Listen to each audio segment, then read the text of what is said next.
Inilah salah satu sekolah berprestasi di Kabupaten Bogor, Provinsi Jawa Barat, SMA Negeri 2 Gunung Putri. SMA Negeri 2 Gunung Putri berlokasi di Jalan Boulevard Utama Kota Wisata Desa Ciangsana, Kecamatan Gunung Putri, Kabupaten Bogor. Dengan visi menciptakan peserta didik yang cerdas, berkualitas, dan kompetitif berdasarkan iman dan takwa, serta memegang teguh karakter budaya bangsa, SMA Negeri 2 Gunung Putri senantiasa berupaya menyeimbangkan kemampuan kognitif dan psikomotorik secara proporsional dan saling melengkapi. Saat ini, pembinaan kegiatan kesiswaan SMA Negeri 2 Gunung Putri mengoptimalkan pemberdayaan kegiatan ekstrakurikuler dan pelibatan siswa dalam berbagai kegiatan yang berkaitan dengan bakat, minat, dan penalaran siswa. Sehingga tidaklah mengherankan sejumlah penghargaan diraih oleh peserta didik SMA Negeri 2 Gunung Putri, baik di level nasional maupun level internasional. Sebagai penunjang pendidikan karakter terhadap peserta didik, SMA Negeri 2 Gunung Putri memiliki program-program unggulan dalam memantik pendidikan karakter. Di antaranya, sholat duha bersama, Khatmil Quran One Week One Juz, kurban, santunan anak yatim, dan bakti sosial di lingkungan sekitar. Dari Bumi Prayoga, Tohaga, Sayaga, dan Asri terus lahir lulusan terbaik anak negeri yang berbakti untuk seantero negeri.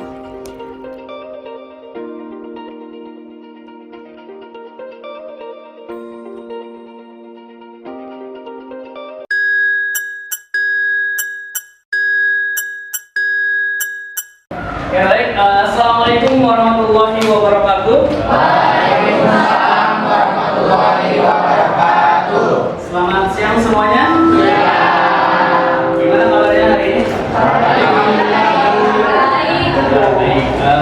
Hari ini sebelum kita mulai, kita berdoa dulu agar kegiatan pembelajaran kali ini berjalan dengan lancar sesuai dengan apa yang kita inginkan.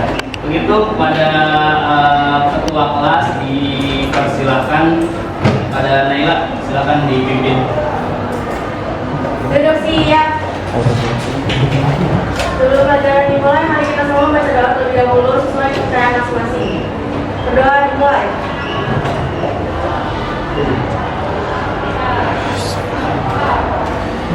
Doa selesai.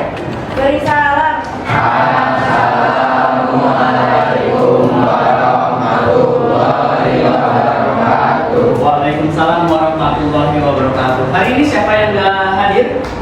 Danis. Danis. Ada nama Anda. Danis.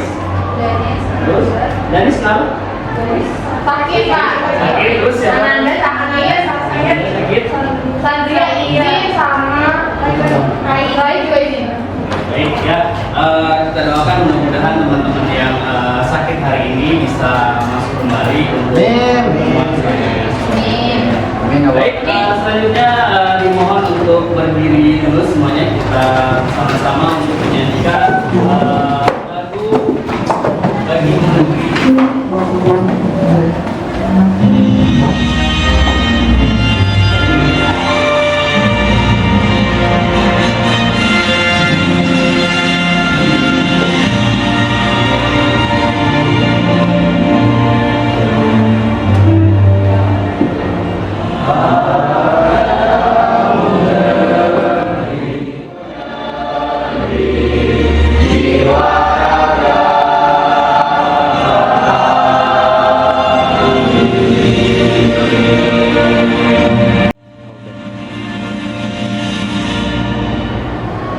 Ya, silakan duduk kembali.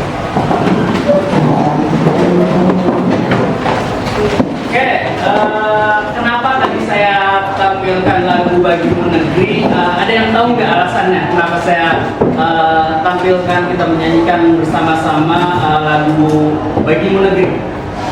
Ini ada hubungannya dengan materi kita. Nah, karena apa? Karena Indonesia pada tahun 2025 sampai dengan 2035 itu mendapatkan yang namanya bonus demografi.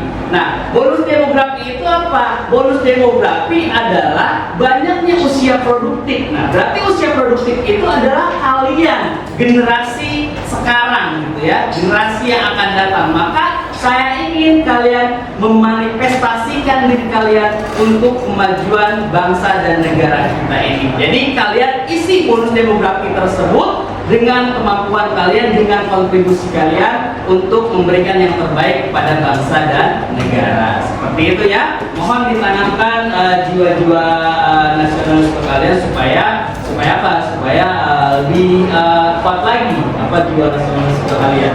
Kemarin pada pertemuan sebelumnya kita telah membahas mengenai pertumbuhan penduduk. Nah, masih ingat nggak apa saja faktor yang mempengaruhi pertumbuhan penduduk suatu wilayah? Ya, satu-satu. Coba Reza, apa ya? Kelahiran? Kematian? Migrasi. Ya, betul ya. Kelahiran, kematian dan juga migrasi. Nah, baik, pada hari ini saya akan membacakan tujuan pembelajaran untuk hari ini, yaitu melalui model pembelajaran project based learning yang diintegrasikan dengan aplikasi Canva. Secara mandiri atau berkelompok, peserta didik dapat mengolah data dan informasi kependudukan serta menyajikan hasil pengolahan data dan informasi kependudukan di Indonesia dilengkapi dengan tabel, grafik, peta dengan baik, jujur, empati, dan juga saling menghargai. Dan selanjutnya nanti yang akan diambil untuk penilaian pada pertemuan hari ini adalah ada dua, yaitu apa? Ada penilaian individu dan juga penilaian kelompok. Nah, jadi ada dua ya, ada yang berkelompok, ada juga penilaian individu. Nah, terus apa sih kita manfaatnya mempelajari mengenai sek rasio, lalu pertumbuhan penduduk dan juga dependensi rasio? Karena apa? Karena kita akan mengetahui bagaimana perbandingan jumlah laki-laki pada suatu daerah atau perbandingan beban yang ditanggung oleh usia produktif terhadap usia non produktif. Itu kira-kira gambar apa tuh? Apa? Bayi dan? Coba, apa kira-kira kesan pertama yang muncul dalam benak kalian setelah melihat gambar itu? Adanya kelahiran dan juga ada? Terus apa lagi? Apa kesamaan dari dua gambar ini? Apa kesamaannya? Gambar kelahiran dan juga kematian. Apa kesamaannya kira-kira? Sama-sama masuk ke faktor inian ke jumlah penduduk. Ya, betul apa yang dikatakan Yusuf. Jadi kedua-duanya adalah merupakan faktor yang menyebabkan pertumbuhan penduduk. Baik itu kematian atau kelahiran sama-sama merupakan faktor yang menyebabkan pertumbuhan penduduk suatu daerah. Nah, baik, saya akan menyampaikan topik dulu berkaitan dengan sumber data kependudukan. Nah, jadi di sini sumber data kependudukan itu ada 3 ya, yaitu apa? Survei, sensus, dan juga registrasi. Jadi kita untuk mengetahui data kependudukan dapat kita dapatkan melalui 3 cara. Yang pertama adalah survei. Nah, survei itu apa? Survei biasanya dilakukan dari beberapa sampel saja gitu ya, yang mewakili beberapa populasi. Nah, misalkan sebagai contoh nih, di Ciangsana itu ada 2000 penduduk. Nah, kita ingin mengetahui jumlah penduduk Ciangsana, maka kita hanya ambil misalkan 1000 saja yang kita survei. Nah, itu sudah mewakili. Nah, itu namanya survei. Jadi apa? Jadi survei itu adalah merupakan sampel yang mewakili sebagian besar populasi. Nah, yang kedua adalah sensus. Nah, sensus di sini ada 2 ya, ada sensus de facto dan juga sensus de jure. Nah, kalau misalkan de facto itu siapa saja dapat didata gitu ya, mau punya KTP atau nggak punya KTP, nah itu tetap didata pada saat kegiatan sensus. Nah, sedangkan yang kedua yaitu apa? Sensus de jure. Apa sensus de jure? Sensus yang benar-benar apa? Identitasnya ada gitu ya, benar-benar warga masyarakat wilayah tersebut seperti itu. Jadi ada dua macam sensus itu. Sedangkan yang ketiga adalah registrasi. Nah, registrasi ini adalah apa? Pencatatan jumlah penduduk melalui peristiwa tertentu ya. Apa peristiwa tertentunya? Ada yang tahu nggak? Biasanya peristiwa apa sih yang dicatat dalam registrasi penduduk? Apa? Pemilu, ya betul. Bertepuk tangan buat Jana. Terus apa lagi? Apa lagi? Hah? Selain pemilu apa? Yaitu apa? Yaitu angka apa? Angka kelahiran. Biasanya dicatat berapa apa? Angka kelahiran itu? Akte kelahiran. Terus apa lagi? Selain kelahiran? Kematian. Kematian itu dicatat melalui angka kematian. Adapun yang lain seperti pernikahan, perceraian, nah itu juga termasuk dalam pencatatan penduduk melalui registrasi. Ini biasanya yang sebelah kiri ini adalah menunjukkan jumlah laki-laki ya, jumlah laki-laki, kanan jumlah perempuan. Nah, sedangkan garis di tengah ini adalah interval yang menunjukkan apa? Kelompok umur. Ya, kelompok umurnya nanti kalian sesuaikan dengan data kependudukan yang kalian peroleh, gitu ya. Terus ini yang paling bawah apa? Menunjukkan jumlahnya. Nah, ingat jumlahnya itu bisa diskalakan. Artinya apa? Bisa dibandingkan. Misalkan 1 per 10.000, ya berarti satu titik di sini mewakili 10.000 jiwa. Seperti itu. Nah, jadi ada 3 ya, muda, stasioner, dan juga tua, seperti itu. Nah, baik, di sini saya ada LKPD. Nah, silahkan kalian scan barcode tersebut untuk menuju ke LKPD. Nah, ingat, silahkan kalian scan barcode tersebut untuk masuk ke LKPD. Nah, jadi nanti setiap kelompok, nah kelompoknya yang kemarin ya, 4 orang satu kelompok itu, masing-masing itu nanti akan membuat yang namanya piramida penduduk, ya, piramida penduduk dan juga analisis terkait dengan sek rasio dan juga dependensi rasio. Nah, untuk kelompok 1 itu Kabupaten Bogor ya. Kelompok 1 Kabupaten Bogor, kelompok 2 itu Kabupaten Bekasi, kelompok 3 yaitu Kabupaten ini ya Kebumen. Keempat adalah Cianjur sampai dengan kelompok yang ke-8 seperti itu. Nah, sudah diakses di LKPD-nya masing-masing, sudah bisa dibuka LKPD-nya? Sudah. Sudah? Nah, silakan kalian susun rencana pembuatan proyek. Nah, di situ kan di LKPD ada petunjuknya, ya. Ada petunjuknya apa yang harus kalian lakukan dan juga apa yang harus kalian kerjakan, ya. Nah, jadi di situ nanti kalian menyusun langkah-langkah membuat proyek piramida penduduk di wilayah kabupaten kota yang ada di wilayah Jawa Barat. Nah, di LKPD tersebut nanti ada barcode lagi. Nah, barcode-nya itu kalian scan untuk mendapatkan data kependudukan, ya. Ya, jadi sekarang silahkan yang diskusikan dengan teman kelompoknya bagaimana untuk menyusun langkah-langkah dan juga pembuatan piramida penduduk. Nah, untuk pengerjaannya atau waktu pengerjaannya hanya 1 kali pertemuan, ya. Berarti hari ini harus sudah selesai.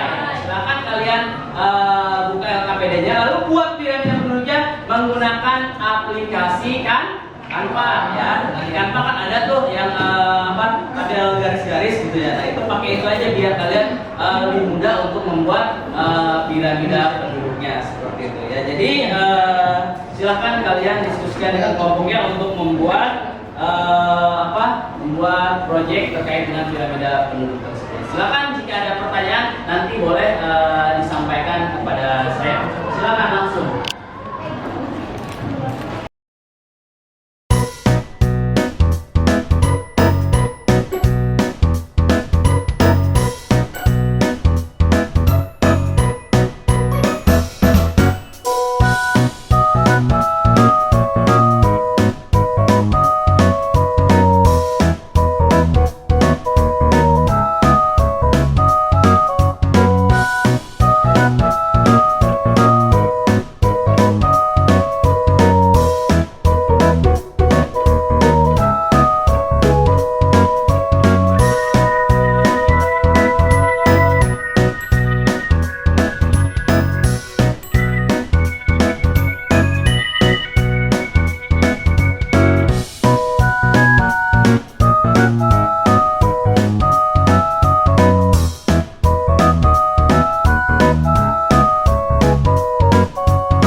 Oke, baik. Untuk yang maju pertama kelompok 1 dulu ya, baru nanti kelompok selanjutnya. Oke, silakan untuk kelompok 1 silakan nanti ada yang bertugas sebagai operator dan juga yang menyajikan untuk presentasi seperti itu.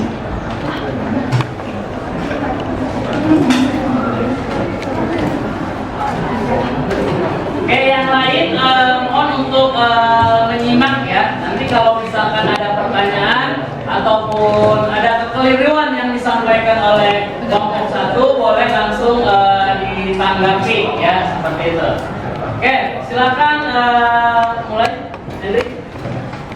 Assalamualaikum warahmatullahi wabarakatuh. Waalaikumsalam warahmatullahi wabarakatuh.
Kuning, merah, kuning, ungu,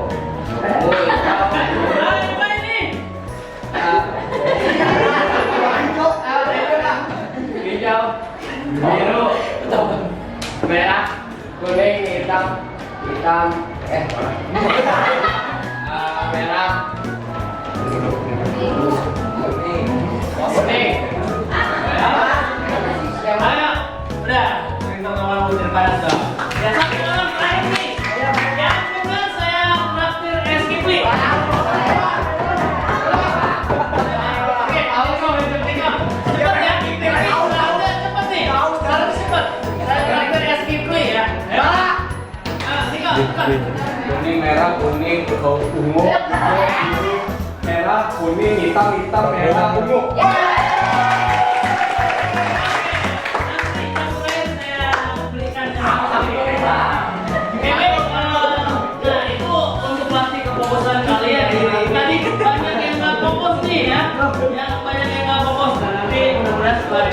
Kalian bisa lebih semangat lagi. Oke, yang terakhir silakan kelompok 4 untuk mempresentasikan hasil proyeknya dengan pada teman-teman yang lain.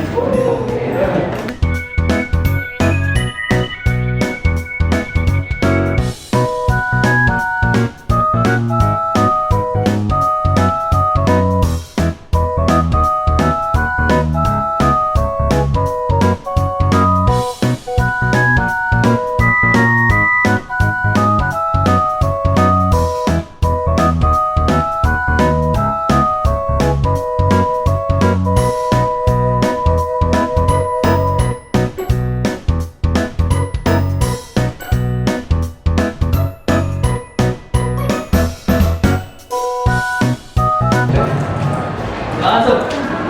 Perkenalkan, nama saya Yusuf dari kelompok 2. Saya ingin bertanya, berapa laju pertumbuhan penduduk setiap tahunnya di Kabupaten Cianjur?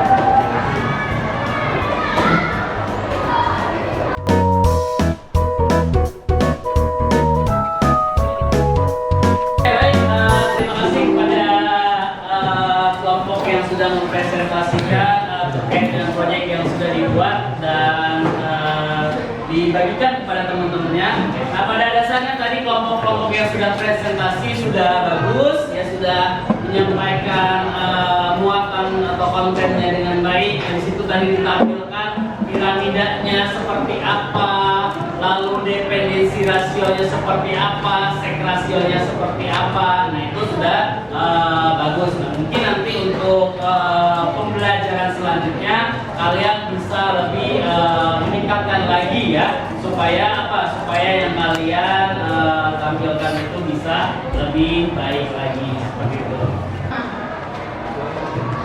Nah, silakan kalian scan barcode ini untuk masuk ke aplikasi Wordlo.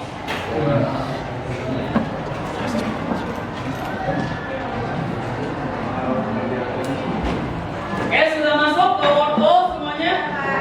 Hah? Sudah? Coba lihat. Hah? Apa? Di scan? Udah bisa? Naik.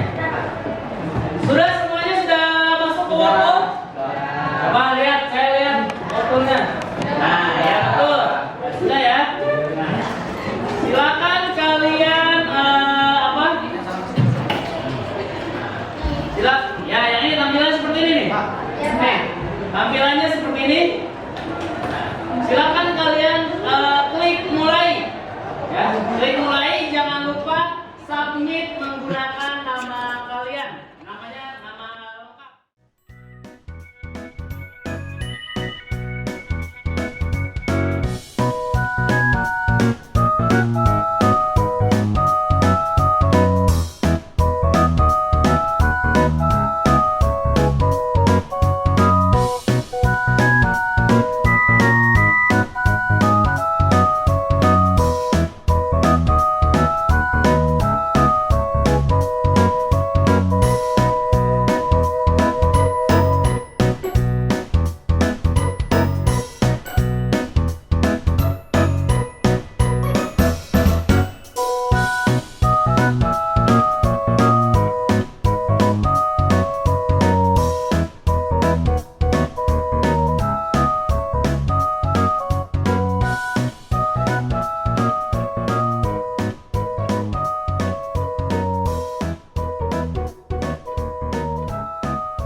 Ada yang sudah submit?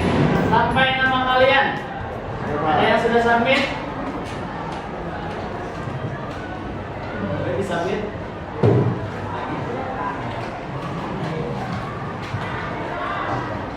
Baik, kita lihat siapa yang wah, Henry nih, Henry, Tuku, Maiska, siapa, Akel, Yusuf, Sasala. Beri tepuk tangan dong buat. Oh, jadi untuk pembelajaran hari ini bisa kita simpulkan bahwa kita mempelajari tentang dinamika kependudukan yang memiliki materi pertumbuhan penduduk, terus ada komposisi penduduk, sama perkembangan jumlah penduduk. Nah, tapi yang kita pelajari lebih dalam yaitu cara penghitungan sek rasio dan juga dimension rasio. Nah, yang memiliki rumus kalau misalnya untuk sek rasio itu sek rasio sama dengan laki-laki dibagi perempuan sama dengan dikali 100%. Dan hasilnya terus kalau misalnya dimension rasio itu dimension rasio sama dengan non produktif dibagi ditambah non produktif 0 di usia 0 sampai 4 tahun ditambah 14 ditambah non produktif di atas 65 tahun dibagi produktif, dan hasilnya dengan kita bisa melihat bahwa hasil itu menunjukkan bahwa ketergantungan antara ketergantungan usia non produktif terhadap usia produktif. Tadi saya sudah menyimpulkan ya mengenai apa yang kita pelajari hari ini, dan yang terakhir adalah refleksi. Nah, ada yang mau merefleksikan apa kekurangan dan juga kelebihan pembelajaran hari ini? Henry mungkin merefleksikan apa kekurangan dan kelebihan dari pembelajaran hari ini yang bisa kita dapatkan, lalu nanti perbaikannya apa? Silakan diungkapkan. Dibuka aja kalau lagi sakit kan? Untuk refleksi ya, mungkin dari bisa dilihat di bagian pas apa namanya presentasi pertama itu bisa dilihat kalau apa namanya yang menanya itu dikit, mungkin di besoknya lagi di pertemuan selanjutnya bisa diperbanyak lagi dan disiapkan pertanyaan-pertanyaannya. Dan juga banyak yang masih gak terlalu memperhatikan dan dia main-main sendiri. Paling gitu aja sih Pak. Oke, baik, teman Mbak Henry, teman. Baik, tadi sudah disampaikan refleksi oleh Henry, berakhir pula pembelajaran kita pada hari ini. Nah, untuk minggu depan kita akan mempelajari mengenai mobilitas penduduk, ya. Mobilitas penduduk. Nah, ada yang tahu nggak mobilitas penduduk itu apa? Nah, mobilitas penduduk. Apa? Nah, kegiatan atau apa? Perpindahan penduduk atau perjalanan penduduk dari wilayah satu ke wilayah lainnya. Jadi nanti silakan di rumah dibaca dulu mengenai mobilitas penduduk, ya. Nanti kalau misalkan ada hal-hal yang ingin ditanyakan atau istilah-istilah yang tidak mengerti dalam materi mobilitas penduduk, silakan kalian tanyakan di pertemuan berikut. Berakhirnya tadi, nah kita akhiri saja pertemuan kali ini dengan berdoa, ya, berdoa menurut agama dan percayaan masing-masing. Mudah-mudahan apa yang kita dapatkan pada hari ini dapat bermanfaat sehingga kita bisa mengaplikasikan dalam kehidupan sehari-hari. Silakan kepada Naila untuk dipimpin doanya. Silakan. Baik teman-teman, sebelum pelajaran kita diakhiri, kita ada alangkah baiknya kita baca doa terlebih dahulu. Berdoa dimulai.